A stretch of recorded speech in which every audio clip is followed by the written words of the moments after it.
Somos escravos do verbo ser, que implica serei no futuro uma pessoa importante.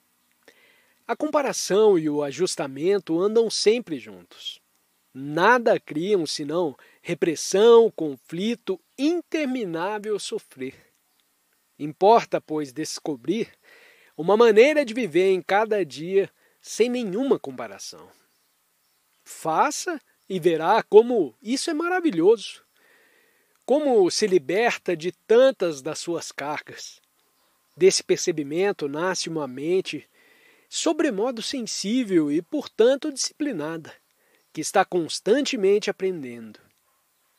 Não o que deseja aprender ou o que lhe dá gosto e satisfação aprender.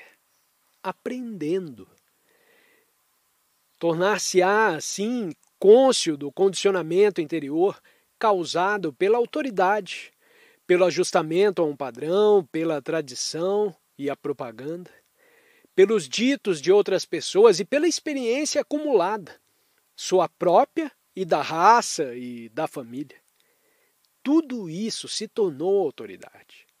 Onde há autoridade, a mente não será jamais livre para descobrir o que cumpre descobrir. Uma realidade eterna, inteiramente nova. A mente sensível não está limitada por nenhum padrão fixo. Acha-se em constante movimento, a fluir como um rio. E nesse movimento constante não há repressão, não há obediência, não há desejo de preenchimento. Muito importa compreender claramente, com seriedade e profundeza, a natureza da mente que é livre e, portanto, verdadeiramente religiosa.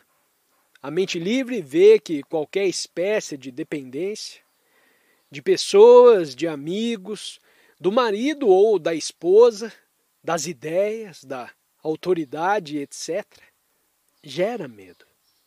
Esta é a origem do medo. Se de você, dependendo para ter conforto, ou como meio de fuga minha solidão e fealdade, minha superficialidade e insignificância, essa dependência causa medo. A dependência de qualquer forma de imaginação subjetiva, fantasia ou conhecimento gera medo e destrói a liberdade. Ao perceber todas as implicações, isso é, que não há liberdade quando há dependência interior e, portanto, medo, e que só uma mente confusa e sem luz é dependente, pergunta: de que maneira posso me livrar da dependência? E aí está mais uma causa de conflito. Você já observou que a pessoa dependente está necessariamente confusa? Se conhecesse a verdade, que a pessoa que interiormente depende de qualquer autoridade só pode criar confusão. Se perceber isso e não perguntar de que maneira você pode se livrar da confusão, então deixará de depender. Sua mente se tornará sobremodo sensível e, portanto, capaz de aprender e disciplinar a si própria, sem nenhuma espécie de compulsão ou de ajustamento. Está mais ou menos claro tudo isso. Não verbalmente, porém de fato. Posso imaginar ou pensar que estou vendo claramente, mas essa claridade é de breve duração. A verdadeira e clara percepção só se torna possível quando não há dependência e, portanto, não há a confusão oriunda do medo. Pode, honesta e seriamente, se aplicar a descobrir se você está livre de qualquer autoridade? Isso requer muita investigação de você mesmo e atenta vigilância. Daquela percepção clara provém uma ação de espécie totalmente diversa. Uma ação não fragmentária, não dividida, política ou religiosamente. E eis a ação total. Pergunta: Do que diz, pode-se depreender que uma ação, que num ponto pode ser considerada uma reação a uma dada autoridade externa, pode no outro ponto ser uma ação total da parte de outro indivíduo. Resposta: intelectualmente e verbalmente, podemos competir uns com os outros, liquidar-nos mutualmente por meio de explicações, mas isso não tem significado nenhum. O que a você pode parecer uma ação completa, a mim pode parecer uma ação incompleta. Não é isso o que interessa. O que interessa é ver se a sua mente, como mente humana, está atuando de maneira completa. Um ente humano pertence ao mundo e não é um indivíduo. A palavra indivíduo significa indivisível. Indivíduo é um ser que não está dividido, que não é fragmentário, um ser completo, mental e fisicamente são. E também completo significa sagrado. Pode dizer que é um indivíduo, mas não o é absolutamente. Vive uma vida livre de autoridades, livre de comparação e verá como isso é maravilhoso. Dispondo-se de uma energia tremenda quando não está competindo, não está comparando e não está reprimindo. É então uma entidade viva, sã, completa e, portanto, sagrada. Pergunta: o que está dizendo não me é bem claro. O que devo fazer? Resposta: ou o que estou dizendo não está bem claro, ou não compreende bem o inglês, ou ainda não está dando atenção continuada. É muito difícil sustentar a atenção durante 1 hora e 10 minutos. Há momentos em que não se presta toda a atenção e então diz: não entendo bem o que está dizendo. Verifique se está prestando constante atenção, escutando, observando, ou se anda devagar a vagabundear. Qual é o caso? Pergunta: crê que é possível aprender continuamente? Resposta: fazendo a você mesmo essa pergunta, já torna a coisa difícil. Como uma pergunta dessa natureza está impedindo a você mesmo de aprender. Percebe? Não me interessa saber se posso aprender continuamente. O que me interessa é isso. Estou aprendendo? Se estou aprendendo, não importa ver se isso está ocorrendo constantemente.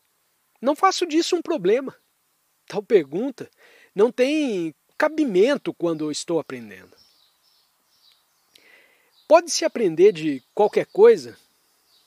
Resposta: desde que se esteja cônscio de estar aprendendo. Isso é muito complexo. Vamos examinar isso um pouco? Posso aprender continuamente? Qual é aqui o fator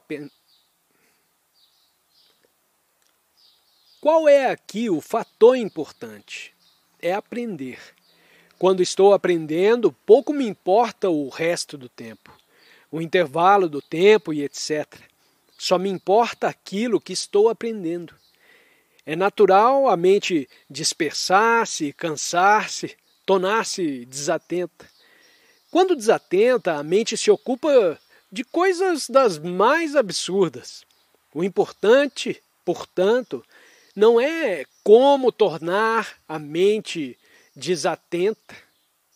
O importante, portanto, não é como tornar atenta a mente desatenta. O importante é que a mente se torne cônscia de estar desatenta.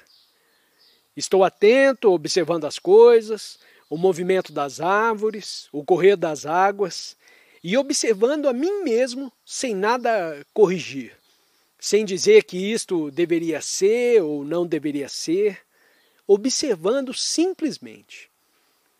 Quando a mente que está observando se cansa, fica desatenta e de súbito torna-se cônscia desse estado e tenta obrigar a si própria a prestar atenção, surge o conflito entre a atenção e a desatenção. E eu te digo, não faça isso, porém fique cônscio de estar desatento. Só isso. Pergunta: pode nos explicar como estar cônscio de estar desatento? Resposta: estou aprendendo a respeito de mim mesmo, não de acordo com um tal psicólogo ou especialista. Estou a me observar e vejo em mim mesmo uma certa coisa. Não a condeno, não a julgo, não a ponho de lado. Observo-a apenas. Vejo que sou uma pessoa orgulhosa. Isso apenas por exemplo. E não digo, que coisa feia o orgulho. Preciso afastá-lo. Observo apenas. Observando, estou aprendendo. Observar o orgulho significa aprender o que nele está latente. Como se originou ele.